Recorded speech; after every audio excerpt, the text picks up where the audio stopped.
Hi, everyone. I'm Deirdre Latour. I'm the president of Edelman, New York, and welcome to the first episode of The Go Ahead. I am so excited to do this first episode with this amazing group of women, and we will get to them in a very, very short minute. As we're hopefully nearing the end of this pandemic, I wanted to do this show, The Go Ahead, to talk with a variety of people, savvy people in different industries, different businesses, about the major shifts that are happening in society. And there's a lot of them. How do we build back better, as the president's been saying? What really matters now? How do we not waste a crisis? So the title, The Go Ahead, refers to my philosophy from a career perspective and a life perspective, which is jump in, get messy, make mistakes, just do it. Fight fear. So that's what, give yourself permission, just go ahead. So that's what the Go Ahead is all about. So we're going to jump right in with this amazing team of women that we have on today.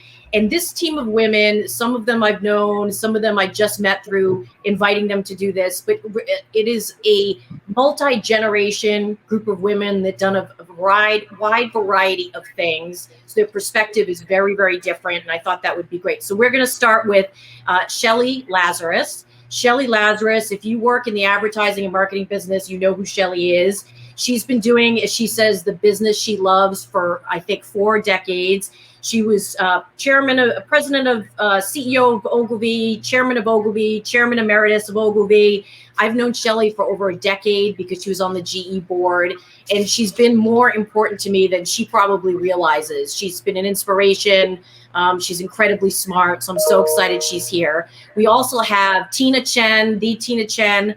She serves as the president and CEO of Time's Up Now and the Time's Up Foundation. She was a former assistant to President Obama. She was the executive director of the White House Council on Women and Girls and chief of staff to First Lady Michelle Obama. And she's an inspiration because she has worked for decades to advance gender equality, particularly for working women, which is a big topic of what we're going to talk about today. Rakia Reynolds is the founder and executive officer of Sky Blue Media, which is a communications agency that hosts an eclectic group of storytellers, content builders, brand experts, and they launch, brand, rebrand, do all sorts of amazing work for lifestyle technology and nonprofit groups like Airbnb and Serena Williams. So we're thrilled that she's here with us. And saving the best for last, Jessica Santana is the co-founder and co-CEO of America on Tech, an organization that is on the mission to prepare the next generation of technology leaders. And she was also named during COVID a 2020 Brooklyn Hero by the city and state of New York. So welcome to all of you. I'm so excited that you are all here with us. So I want to start and dive right into what's happening in the world right now with women. So the Vice President of the United States, Kamala Harris, said as recently as this week that women in this country are it's a state of national crisis. And I have some stats here, so I'm going to look down for a minute, but nearly 2.5 million women have been forced out of their jobs since March of 2020, compared to 1.8 million men. And in industries where gender disparities already exist, like technology, the pandemic has exposed and exacerbated already existing inequalities. There was a Washington Post article that was titled, "Coronavirus Childcare Crisis Will Set Women Back a Generation," pointing out that 1 of 4 women who reported becoming unemployed during the pandemic said it was because of a lack of childcare. That's twice the rate of men. And this impacts women in lower wage jobs and women of color the hardest. So now that I've thoroughly depressed us all, to start, I mean, I'm going to start with Tina. Is there an opportunity in this crisis? What do we need? Is it the American Rescue Plan? Is it kids back to school? Is it Washington? Like, where do you think we are, Tina? Oh, well, thank you, Deirdre. And thanks for having this. I love sort of like go ahead. But you are absolutely right. So those are the statistics. I mean, we have, women's labor force participation is at the lowest level since the 1980s. So the data shows it's literally true that we have setback. We've lost 30 years of progress in a single year on women in the workforce. And it is absolutely a caregiving crisis, not just childcare. But elder care, the pandemic has revealed we need to be caring for, our elderly loved ones, and we don't have support for that. We don't have self-care because we don't have paid leave in this country. We started the pandemic as one of only 2 countries in the world with no national paid leave policy of any kind. We didn't even have sick leave. We've cobbled together some emergency paid leave and emergency sick leave, but it's not permanent and it's not sort of real paid leave. And a caregiving workforce that we've never invested in, right? We've always assumed caregiving was just something workers figured out or you figured out on your own, and we didn't really compensate it, right? We've never valued caregiving and to compensate it. So caregivers, get oftentimes below minimum wage. They don't have labor protections. So, but here's the opportunity, to your point, is that the universality of the pandemic has exposed these fault lines in a way across the board that has never been seen before. It didn't matter if you were at the top of the wage scale, your kids were still home from school. It didn't matter if you were a male CEO of a company, you were still trying to do your Zoom calls, with your kids running around in the background. You could not turn away. You couldn't just go to the office and turn it off and assume someone else was caring for what was going on at home, as under normal times we used to do. So I think we now see a real shift. Here's the shift. There's a cultural shift we need to have in this country. And that is, as Americans, we have often thought caregiving is just something that workers are supposed to figure out. It's not a public policy issue. It's not an employer issue. You figure it out yourself as a worker. That shift, I think, has happened, where employers now realize not only are women not coming back to the workforce, employers can't find labor right now, even as the economy is coming back.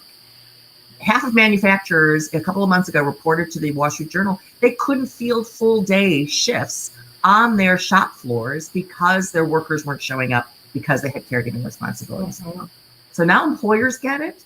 And now I'm happy to say that in the Biden, jobs plan that he announced just last week, a week ago today, he included $400 billion in caregiving investments, building daycare centers and daycare deserts, supporting caregiver supports, supporting in-home care for the elderly so we don't have to force people into nursing homes and expensive care, because that is critical infrastructure. I've been reading a lot of articles lately where people say it's silly to call that infrastructure. No. You can't, a worker can't get to a job without caregiving, just like they can't get to a job without a good road or bridge. Right. And these jobs are as stimulated to the economy as a road or bridge job is. They're more shovel ready. We actually did an analysis at Time's Up that showed if you took the Biden campaign proposal, of $77 billion. So now $400 billion is even bigger than that. $77 billion. It generates 2 million jobs a year and $220 billion, dollars of economic activity. So it's not silly to call it infrastructure. It's critical to call it infrastructure. Our companies need it. Right, especially small and medium companies, they need a government program so that they can provide paid leave for their workers. And so this is the moment to actually make that fundamental shift in our culture and in our economy. And it's what's going to build us better. It is going to make our economy more globally competitive in the world and build better workplaces for all of us. And let's be honest, there are many, many countries, as you said, that understood this a long time ago. It's interesting, Tina, too, the link to immigration, because there are many caregivers in this country that are not citizens, right? And so there's also a link in, the value of work and how we think about immigration, and just a very broad discussion, I think, that needs to happen on who gives care. Absolutely. I mean, caregivers, 94% of caregivers are women, right? And they're overwhelmingly women of color. And as I said, we have not invested in them. And yet we know that, we've got about 2 million babies born every year. About 2 million of us turned into senior citizens every year. This is a growth demand part of the economy. We're going to need more and more caregivers, not fewer and fewer. And it's time that we invest in them, not try to just cobble it together, not try to have, immigrants who we can pay low wages to, and we can not give them labor protections. We need to sort of elevate this to the professional jobs that it is. We are asking people to care for our most precious people in our lives, right? Our children, our parents, our loved ones. We need to invest in that. And as I said, this is win-win-win all across the board if we do it. And Shelly, do you think there's a chance that we'll just go back and that it will be low valued work and that companies will, sort of not make the shifts that they need? Or do you think this is a seismic shift. I don't think we're going back again. I think in the advertising business, we call this a live demo. It's a real life moment where we saw what we all kind of believed before.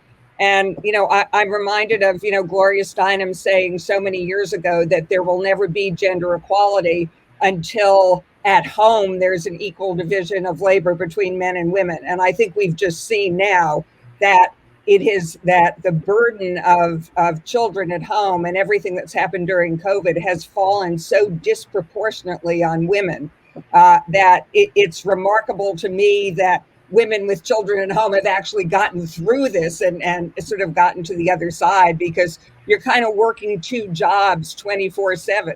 And so one of the things to me, before we even get to the workplace, is we have to open schools again. I just don't think there's any way that women can continue to be kind of the tutors at home to their children and work a full-time job. I just don't think it's possible.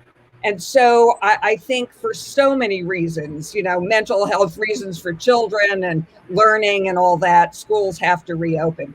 I think companies and institutions are paying much more attention to the issue of women's ability to work, how they're handling it.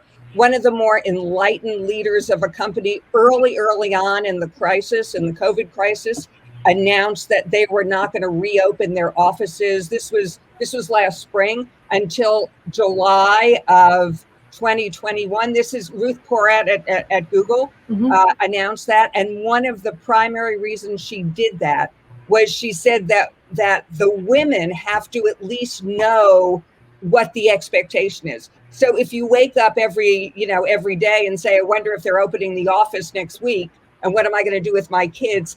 It's a constant disruption in your life. There's uncertainty every day. And so her view was, for the sake of the women, we're just going to put a line in the sand and say, we're not opening till then, and you can figure it out. And so I think so much of the conversation now, though, about working from home, coming back to work, how are we going to handle it, does center around the needs of women and the ability to get childcare. And so I think, again, the consciousness has been raised. I've never heard conversations before, frankly, in the corporate world about maybe everyone should only work 3 days a week. Maybe we'll have people come in and out. It's just a real conversation now. And so I don't think it's ever going to go back. And if there's anything good that's coming out of this, it's that people are becoming, employers are becoming much more imaginative, more open-minded, more thoughtful, more caring about how to deal with their employees. And so the optimist in me says that's the really good thing after having gone through a year of great difficulty and challenge. I think you're right. I had a conversation with a woman who is very senior at a major defense contractor.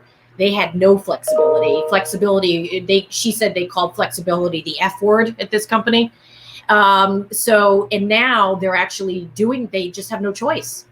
And it's just the realizations and the sort of aha moments that have happened because of this. I mean, I have 3 small boys at home. You're dealing with the school, but also I thought Michelle Obama said it so perfectly when she said, everybody has some version of low-grade depression. Everybody, all of us, right? And it might be more or less severe. And the little ones have it too. So as a mother, you worry about that incessantly, right? So all of these things are part of the mix. Rakia, what are you seeing with your employees, with your clients, and where do you think we're going? Yeah, I think the note that you just made, or the point that you just made that Michelle Obama articulated, is something that I've seen across the board. I mean, as a mother too, I also have 3 children at home, and I'm always mindful, I'm having all of these office discussions, and I work in the space of, I call it urgent care communications, because I like to say that not everything is a crisis, but we do a lot of crisis comms. So the conversations that I have are sometimes very heavy, but I have children, that are right here listening to everything. So not only am I going through things with clients and employees, but my children are absorbing all of these things as well. So what I'm trying to teach them is this notion of observing things instead of absorbing things. So you can watch the things that are going on, but don't take them in. It is not your burden to carry. It is not your fight to fight. So those are the things that I'm teaching at home. Very early on, I did notice with my employees that things were becoming quite heavy. So we started to take breaks every now and again. I had mental health breaks for the team. We said we're doing a cause for the pause. A pause for the cause, and the cause was I could feel the energy on these Zoom calls, the turning off of cameras, I'm too tired to go through all of these things, and there was a lot of fatigue. So very early on, I'd say right at the end of spring, I brought on a full-time therapist. I retained a therapist to work with my team, because I think as leaders, we have to know where the line stops, and you know what you know, and you know what you don't know. And I knew that I didn't know how to really counsel people through times. I know how to lead through a crisis. I know how to get through a crisis, and I really know how to problem solve. If there's a challenge, I'm very quick with, here's the solution, here are the tactics, here are the goals, here's how we will outline a pathway forward. But when it comes to how people are feeling and this area of anxiety and depression, that's where I drew the line. I am no expert there. I wanted to bring in the experts. So I brought in a therapist to work with our team that we paid for, our company paid for this therapist to be on retainer, to talk to people as often or as little as they liked. And I saw, honestly, a dramatic difference. One, because I think the team felt, you care that much about me that you're taking your own and this was my therapist, actually. This is my therapist. I said, listen, you help me every Friday at 8 a.m. Can you help my team as well? And she bought a bulk of hours, and she was able to talk to them after work and before work and do breathing exercises. And the things that I'm teaching at home, this notion of observing and not absorbing, are things that I'm now bringing into my practice, into the workplace. I just love that. But even that is a shift, Rakia, that you may not even realize. I mean, and I want to go to Jessica on tech, but Shelly, can you imagine when you started your career, some guy in an ad agency saying, we're going to bring in a therapist, right? And it's exactly the right thing to do, by the way, but that alone is a generational shift in work. Don't you think, Shelly? No, absolutely not in a million years. That they would have questioned the sanity of the man who was making the suggestion. Although, Deirdre, as you're saying it, I'm thinking it would have probably made it a better workplace. That was probably what was missing, right? Yeah, the therapy was what was the conversation on the golf course, that there were no women, or people of color. Jessica, tech world, you have a unique lens. So what's happening in the tech world with women? What are you seeing based on this discussion? Yeah, well, I think it's important to point out that the tech world has never been really kind to women in general. It's not been kind to Black and Latino people, and it's also just not been an inclusive space to begin with. I also think that it's interesting because while many companies, have freeze hiring, have had to let a lot of employees go, technology companies, a lot of them are thriving right now, and they're actually hiring in the masses for new roles, for roles that have not even been invented yet that you would think of. And I think that one of the things, that became really clear for me in our work at America on Tech at the beginning of the pandemic was that, there were a lot of people who were able to work from home. It was a seamless process for them. There were people who were, not New York natives that were able to migrate out of New York City to their second and third homes, and get so many young women and young people of color in the programs that we've run in our trainings, they actually had to stay in New York in one-bedroom apartments, living with 3 or 4 other people. Some of those people contracted COVID. So I think that one of the things that we're seeing is that there is a huge missed opportunity when it comes to the training of talent, specifically technology talent, and how we're preparing, young women and people of color for the jobs of not tomorrow, but the jobs of today. And I think that these jobs that can be a part of the solution that we implement to really bring digital skills to women and low-income communities that have been often left out in spaces of innovation to give them the opportunity to reskill and actually obtain jobs that are high paying, that give them the flexibility that they're looking for. But as of right now, as it currently stands, the educational systems have not been kind enough or inclusive enough of things like computer science education, and digital training in order to prepare students for these kinds of jobs. And I think that it's a missed opportunity for our nation to have a strategy. I love that you said for the jobs of today, because when you hear about upskilling, reskilling, it's all about how do we build for AI? AI is coming. What do we build for? What are the jobs of the future? And really, there are quite a lot of jobs open in this country. I don't know, Tina might know the exact number, but there's millions of jobs open in different industries with people that don't have matched skills, right, Jessica? So is that a main focus of yours, is kind of like what's the need today? Yeah, for sure. I think over the next 10 years, there'll be 500,000 new jobs added to the United States economy in the computer and information system sector. And yet a portion of those jobs will actually be filled given the current rate of computer science graduates, given the current rate of people who actually are able to obtain those jobs based on the skill sets that they have.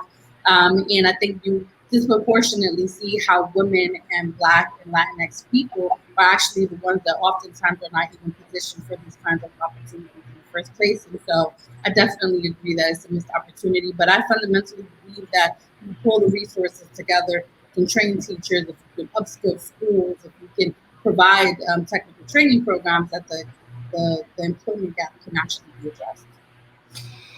Tina, Jessica's hitting on something that I wanted to touch on, which is employment for Black women is almost 10% lower now than it was in February of 2020. The employment for white women is lower. It's down just under 5%. So what is the reason for that specifically? Sort of the increase in the inequality that's happening in the job space. Is it caregiving? Like, what's your thinking on that?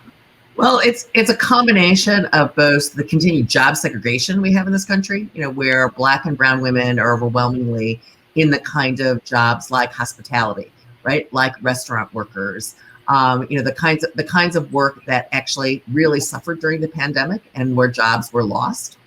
So there's that problem. So we're just kind of crawling back to those as those industries start to reopen. But then it is the lack of services and caregiving and supports for getting to work, for being able to support yourself.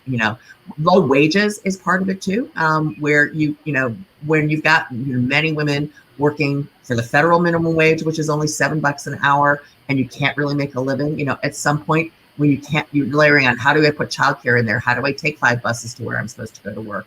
That you can't do it anymore. And especially during a pandemic moment, we can't see it. So we've really got to attack this, in a lot of multivariate ways, right? About really making sure, which is line back to the caregiving infrastructure, and not just actually building it in a way where there's access to care, but the opportunity exists to actually create businesses for Black, brown, and Asian women who are caregivers and allow them to build wealth as we build a caregiving infrastructure that will also help with how this extreme wealth gap that we have in this country. And we need to provide, fair pay and promotion that allow women to not just be the restaurant server, but become the restaurant manager, become a restaurant owner, and really build that pathway for Black and brown women in this country.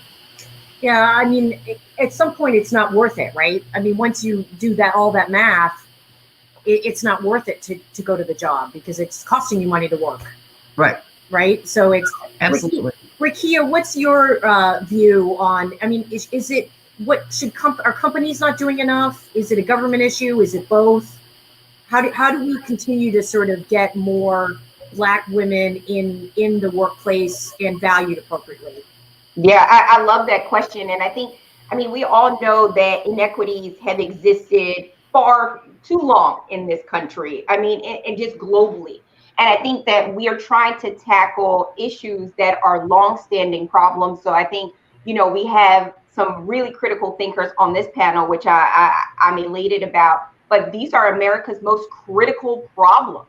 And so when we look at America's most critical problems, it takes rooms like this for people to form think tanks, but also create plans that are sustainable with realistic goals and calls to action. So what I'm seeing, and again, we're all friends here, I see a lot of companies creating these plans, creating, spaces of equity, creating spaces where diversity and inclusion are buzzwords, and we have to get the right people. We want to get all perspectives in all walks of life. But are you bringing people to the table that are real decision makers? Or is it for optics? I search, websites, and I look at the positions where people are. Are these people in senior level capacities?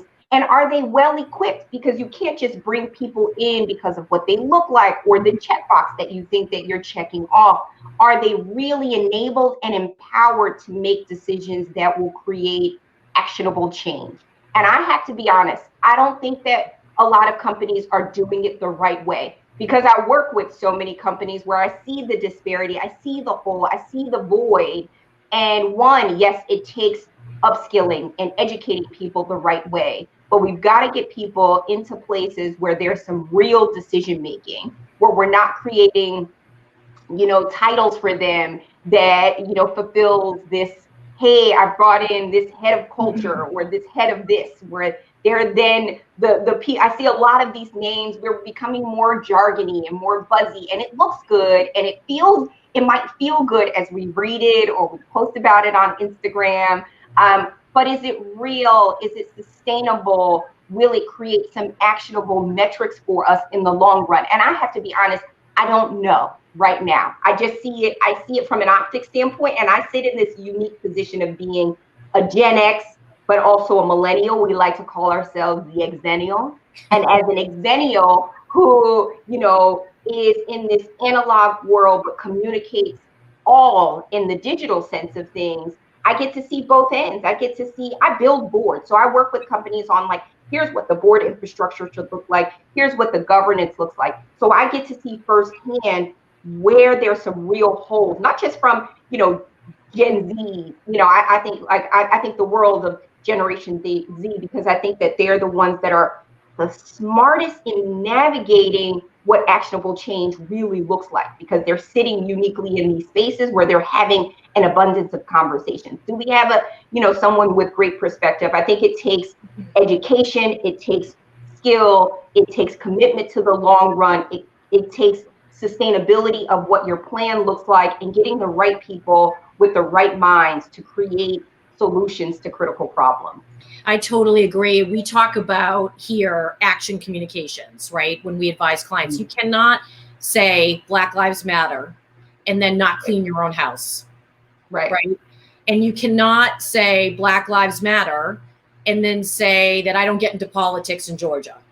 I mean, that is the view. I mean, you can do it the right way that's appropriate for your brand and for your values and the type of company you are. Everyone should not do it the way Nike does it, right? Exactly. Different ways to do things.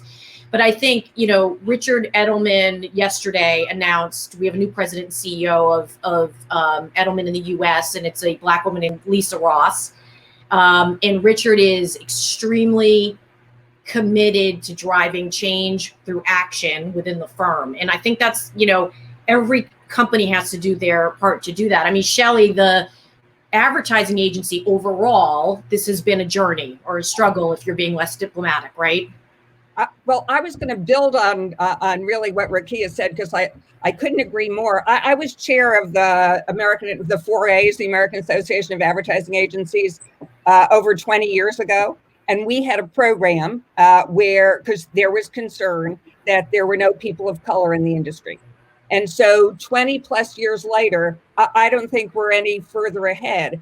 And I think part of the issue is that, particularly in the advertising industry, that we haven't gone back far enough to start to solve the problem.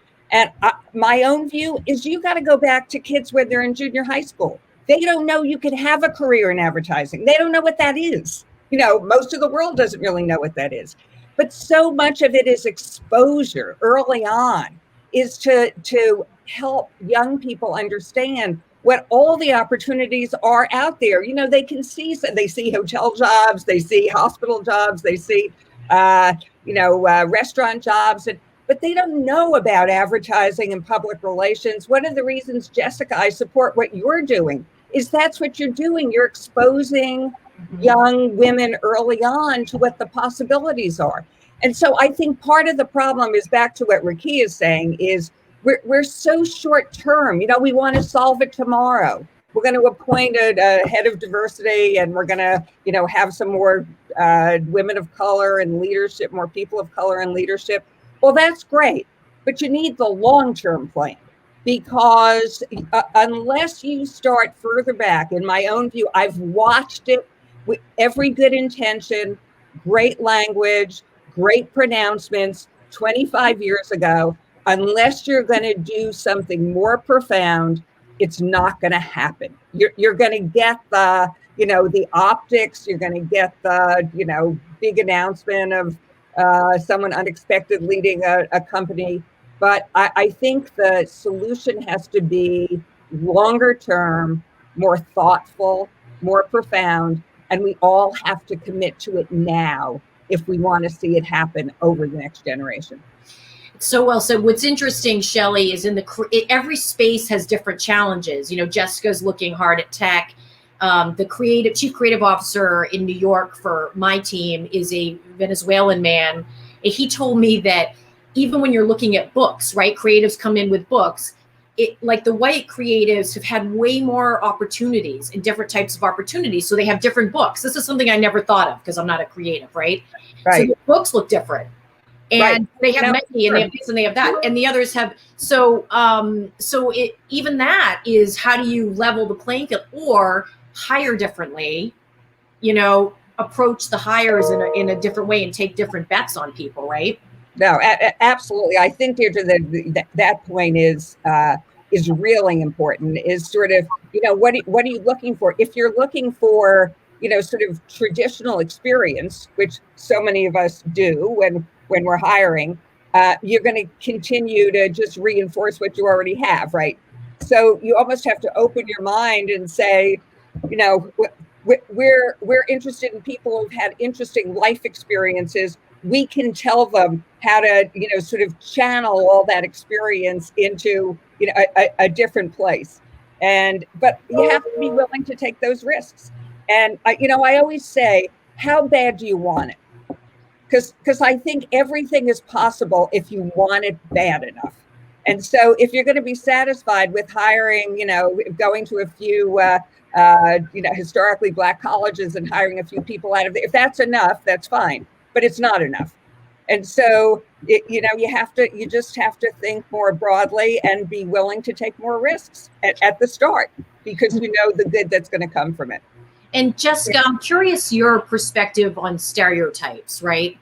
So the stereotypes in be it Latinx community or people of color broadly or women, I'm wondering, like, you know, LinkedIn, the great platform we're on right now, just changed their platform. So now you can put work from home as a job.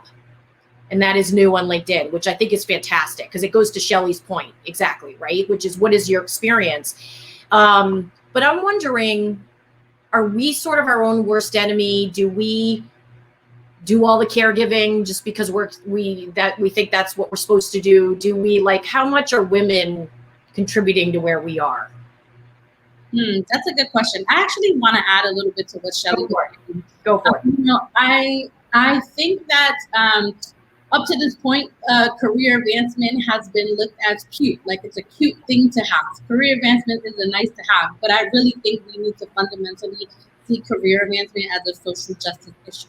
And when you have a country that has historically oppressed a people and various people for centuries, for generations, it's very difficult for us to not have the conversations that are required in order for us to really think about the systemic inequalities that exist within our educational sector, within our hiring, and all of that, in order to ask yourself, like, what is a young person's trajectory from the beginning of their, birth on this earth all the way up to the point where they have to obtain employment or obtain their first job. You know, the work that we do with America on Tech is very much embedded in creating equitable pathways for young people of color to thrive in degrees and careers in technology.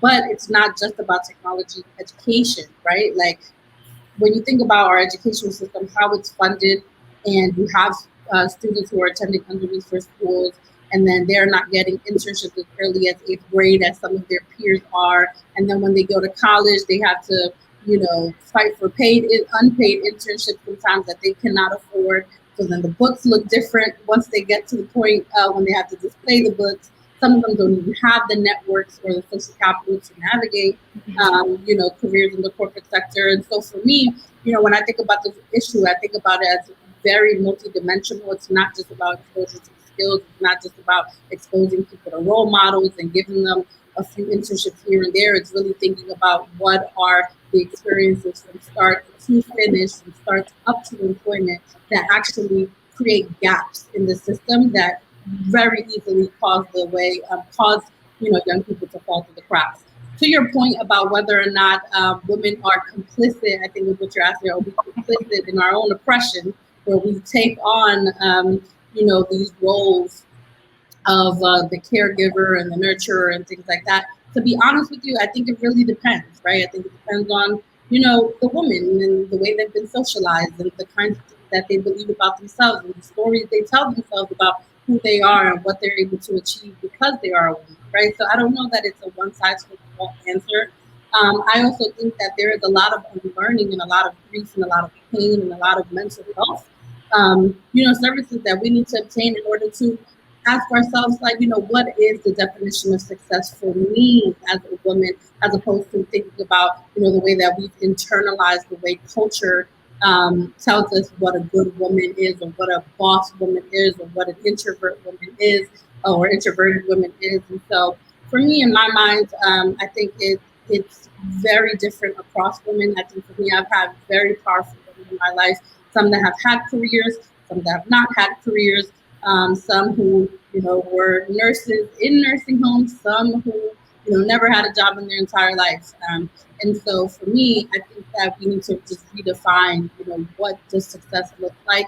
And then also realize that everyone has the power to determine what success looks like for themselves. So if for you, it means that you are a caregiver, and you do that, because you fundamentally believe that it is your purpose and it is your calling, then go for it. If you are a woman who doesn't want to do that, I think it's okay to be open about, this is not something I want to do, it's something that I have to do, and now I have to find a way to, fix it or add the level of support I need to be to work around this. But I think we can say that everyone is able to define success for themselves, and I don't think that we should necessarily be saying that those who are caregiving, don't love it. Because if I had to choose between taking care of my mom and doing this panel today, I would absolutely want to take care of my mother.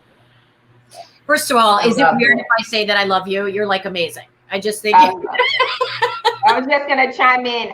Jessica, I love that. And Deirdre, if you're okay, I just wanted to add yeah. So Shelly, I love, your point about, bringing on sort of this inspiration or enlightenment amongst children, because I often, work with clients who are in the tech industry and guide them on explaining what they do at a 5th grade level. And so if you can do it at a 5th grade level, meaning breaking down the terms in the simplest of its existence, telling people who you are, what you do, and how you contribute to the world, you don't know who you can be inspiring.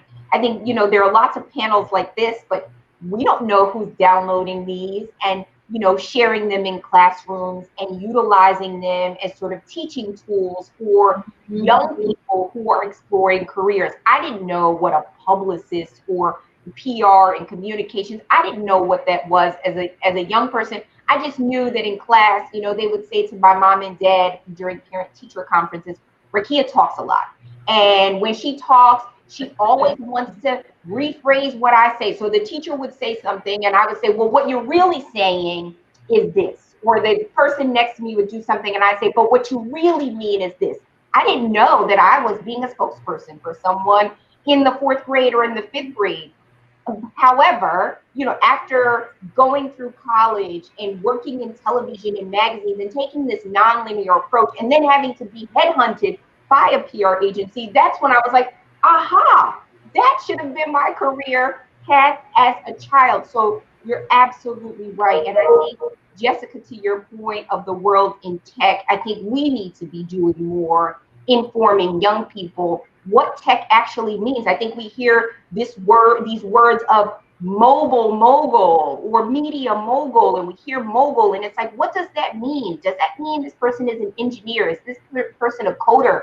Is this person the ideator or the aggregator of all of the ideas? I think we need to, as adults and people in these industries, hold ourselves more accountable in explaining what the pathways are in all of our industries, so that we're inspiring, enlightening, and educating people, young people, mid-career people, and also people over 50. I've seen a lot of folks over the age of 50 right now redefining themselves, which is exciting for me, getting on lists and starting their companies and raising funds and raising capitals because they're a newfound tech person. So I think we need to do just more explaining it and hold ourselves more accountable.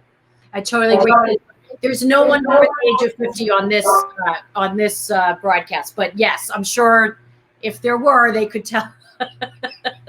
I just want to tell the audience, you have a chance with these amazing women to ask questions.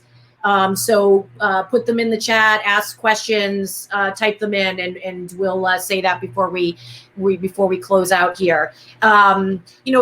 Jessica mentioned something that spurred a thought about mentors and sponsors. I became an officer at GE because I worked my butt off. But the other main reason was because I had a sponsor, and the sponsor happened to be the former CEO, Jeff Immel. And what happens with women, and I think with women of color, is people say, she's not ready, she's not ready, she's not ready. And he was always like, she's ready, she's ready, she's ready. Shelly knows this, put her in, So he pushed me so hard, and it was a massive lift for me. And I think white men in particular have like a huge role to play here in how because they are the power infrastructure in how we do this. I mean, Tina, what's your view on that? I mean, it's like an all society kind of push, right? Oh, look, I often say, if we are in a world where only 6.5% to 7% of the Fortune 500 CEOs are women. So we are not going to solve this problem, right? Unless the other 93%, of the men who are CEOs get involved in this, because tone at the top matters. They've got to drive the change. And it's not just men at the top, it's men throughout the system, right? Throughout the levels. One of the things I want to piggyback on some conversation from Shelly and Jessica and Rakia is a piece of research that Edelman actually helped us push out that we just released from our Time's Up Impact Lab about 2 weeks ago, which is, this whole point, as Rakia said, of just bringing in the person, right? And, it's a little performative, or you've got, just one person in one place, or you've recruited people into a place and then they flounder once they get in the job, we decided we wanted to take a look at what are the design issues, not attitude change issues, but behavioral design. Can we take behavioral design science and apply it to these issues of gender and racial equity? And we used sort of the gender gap as the initial test, analysis. And what we say in the paper, which is, titled From an Ideal Worker to Ideal Workforce, is, our workplaces are organized, and they have been for the last 200 years, around the vision of the ideal worker, right? The person who sacrifices everything for the job, is always available for the job, is a team player, and fits in. Gee, who does it sound like? A white man who's got somebody at home to take care of everything else. And we have to shift away from that and actually design our systems. So we looked at 3 areas: hiring, scheduling, and promotion, right? And the way the design systems actually, like, what kinds of things are you looking for in the book, right? What are the criteria that you're looking for? Define a way, the system, if you're putting people and you change their attitude, but you put, a Black or brown person into a system that still says it's the book of business that you have to measure, as opposed to looking at these other factors. So build those other factors into your system and your default. Build in flexible scheduling as the default in your system. Don't make the woman who needs, parental leave come and ask for 12 weeks when the guys don't take 12 weeks. Make everybody take 12 weeks as the default and have them explain why they don't need the 12 weeks, and measure managers by whether their team all took the 12 weeks, as opposed to how productive everybody remained during that time, right? So if we shift those design features, so people aren't even thinking about it, they're not thinking about the stereotypes, they're thinking about a different value that the company places on it. You can tell I'm really excited about this research because I think it's a big paradigm shift. I think it's a way from let's stop trying just to change attitudes. We need to keep doing that, but you can't put people who've been through, a diversity training and stick them back into a system that just reinforces old stereotypes, right? So let's change the systemic issues that look neutral on their face, right? But actually operate in ways that are very discriminatory. And so I'm excited about shifting that paradigm and that approach. And this is just the first of more research we want to do, looking at other aspects of companies. And, we hope others will sort of pick up that mantle of taking a different way of looking at this and trying some new tools that we haven't had before to address these issues. I think that's huge. I mean, you have to change the systems. It's systemic change. It's also, from my experience, it's how you behave as a leader is huge, right? So I took spring break last week. I made a big deal in the office about the fact that I was taking spring break, that I was not going to be on Teams, that I was not going to be. You have to really set, because people are not taking vacations right now at all. And then all those systemic changes have to be very broad too. So same-sex couple having child, right? Like they have to be broad, systemic, very inclusive. I mean, I think it's a huge thing. We have some questions coming in. So first one is Rakia. You talked about providing mental health support and therapy for your employees. Does the investment, this is a really good question, does investment justify the long-term cost? Has it helped with turnover and employee satisfaction? Oh my gosh, I love that question. I initially wasn't even looking at it from an economical standpoint. We had some significant turnover last year. Listen, I can possibly attribute that to having a therapist that helped people to unpack things. One of our clients is the co-creator of the Black Lives Matter movement. And I know that, it was a very heavy time for people to have to be engrossed and immersed in those conversations, offline, after work, but then at work, having to prepare statements. And so sometimes work is, your escape from what's happening in real life. And I know that there wasn't a lot of that for my team, particularly because we were dealing with a lot of conversations around inequities. I mean, the pandemic, there were just a lot of heavy conversations. So we did have some turnover, but I think what the therapist enabled us to do as a team was to unpack, and learn and unlearn together collaboratively as a group. And it also helped some people to realize communications may not be where I need to be. Maybe I need to go into the world of education. Maybe I need to get right in the thick of social justice and social action. So the turnover for us, we had about 4 people leave that I was like, oh my gosh, what's happening? And the way that they left the company for me was going on to do something that they were really passionate about. So from a long-term standpoint, I think every company should be providing mental health services and support for teams, because we're going to see a lot of conversations happen more in the mental health space, as we've all been through a global pandemic. No one has ever gone through what we went through last year and what we continue to go through. And so we need experts that can help us to unpack and talk about these things, whether it's in the workplace or after work or what have you. So I can't answer economically, did it help? I think it did help people to come together as a group and to not have heavy conversations in the office and out of the office. I saw people turning their cameras on more. Like from a tactical standpoint, I saw people turning their cameras on more and saying like when the interaction was taking place, Rakia, thank you for providing a space where we can talk about these things. At my previous workplace, I didn't feel comfortable doing this. We talked, it was always the Black woman that had to talk about things or be the educator. And now I feel like I'm talking with people, not at people and for people. Now, I think this is also a major life change moment, right? So people are making, in terms of turnover, what I see is, people are also making major life decisions, reevaluating where they are, where they live, what they do.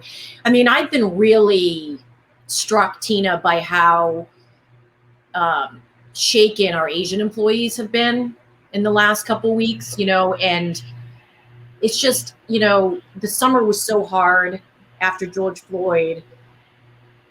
and that's still happening. I mean, we have the trial, and now we're going through this as a community. And I don't know if you have any thoughts on that. It's really painful. I mean, it is, we're a community that has been invisible for so long. So being in the spotlight is hard, especially for, our elders, who are the ones who are being, a lot of them being attacked, and stepping out, to talk about it is really hard, which is why this has been so underreported for so long. But you see folks who just have such a lack of understanding of how othered Asian Americans have been for so long. And it's a really different way of looking at racism. I've been saying, look, the fact that they're not calling what happened in Atlanta a hate crime is because we have this very specific idea of what a hate crime is, and Asians don't fall in the category, right? And so people are overlooking that. I'll tell you guys something I just did last night. I called out the writers of Politico's transition playbook last night, because I'm sitting there before I go to bed, I'm reading the transition playbook, and they have this commentary that President Biden is threading a needle because he's speaking out about anti-Asian hate, and yet he is now embarking on coming down hard on China. And I wrote them back and I said, that is the example of this institutionalized racism about Asian Americans. You just wrote it. There is no link. There is no link between speaking out against anti-Asian American hatred in this country and our foreign policy about China, right? It has nothing to do with it. And the idea that even an outlet, a major media, reputable outlet like Politico would conflate the two, right, is an example of that hidden racism around Asian Americans that operates very differently than it does, for others. And it is so insidious that we don't even recognize it, right? That's what I was going to say, Tina. It's ingrained, right? It's not like Politico said, "Oh, I know what we're going to do tonight." We're going to say that they didn't do that. No idea. Right, exactly. Shelly, there's one for you on how do you, during the pandemic, just graduated, how can you break into the advertising industry? Any advice you might have? You're on mute, I think, Shelly. That's the saying of last year. Yeah, I know it definitely. It's resilience is what I would advise. Is don't take the first no. People are distracted. I would just keep at it. I would accept an internship if it's offered, because the hard thing about the advertising industry is the first job. Once you're in, you're in. So just figure out what you have to do to get in there. And then then the world is your oyster. Then you can move wherever. I think you should open your mind. I think there are a lot of jobs in media. Young people coming out of college often think they want to be writers or account people, but there are a lot of jobs in media. And so I would just open your mind as what will it take to get in there in the first place, and then go to it. And by the way, answer phones. I answered phones at my first PR firm and worked so hard. I got promoted 9 months later. I think people have to don't be so proud. I mean, you got to start somewhere. That's my view, but maybe I'm showing my age, which is 26. Okay. Tina, I think we'll end on this one just because this is a big one. But I mean, this person's just asking, hey, no national leave policy for this country. Like, why can't we be Scandinavia or Canada? I mean, we need another hour for that. But is that something that's remotely, directionally? Is there going to be our own version of that, do you think? Well, I'm hopeful, right? Paid leave was not in the package that was announced last Wednesday by President Biden, but we have every signal from the White House that paid leave will be included in the next phase that he's going to announce. We are long overdue for national paid leave, and we are, as the questioner has, we are way behind the rest of the world. And our country, our global companies in the United States are operating at a disadvantage. When there is nationally supported paid leave in other countries. I was actually talking with a Scandinavian company, company based in Sweden yesterday, and what they had to do was so that they didn't have, their Swedish employees with 6 months paid leave, because that's what's the standard in Sweden. They just applied it globally to all their employees, which was great for their US based employees. But that's something they had to do to be, to sort of be able to operate their global company. But we've got US companies that are operating now at a disadvantage. They're operating at a disadvantage in the war for talent. We've got to get over this idea, which is back to that culture change I talked about at the beginning. Why don't we have it? Because we have this distorted view of caregiving, and we have this distorted view that it's socialism somehow, right? Or that it is not, it's, you know, just a women's issue that we shouldn't be paying attention to. When we now know, you know, that men equally share in this. This is about families and our kids. And I'm hoping we have turned the tide on that, at least belief. I know we've done polling that shows that 8 out of 10 Republicans support this, as well as 9 out of 10 Democrats.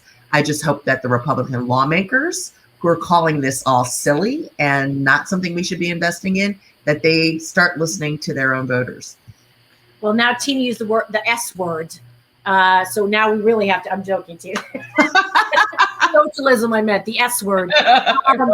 So Shelly, Jessica, Rakia, Tina, thank you so much. I know how busy you all are, and you're all awesome. And thank you for doing the first episode of the Go Ahead with me. Thank you all for joining, and we'll see you on the next Go Ahead. Thank you. Thank you. Congratulations on this, Deirdre. It's terrific. Yes. Thank you.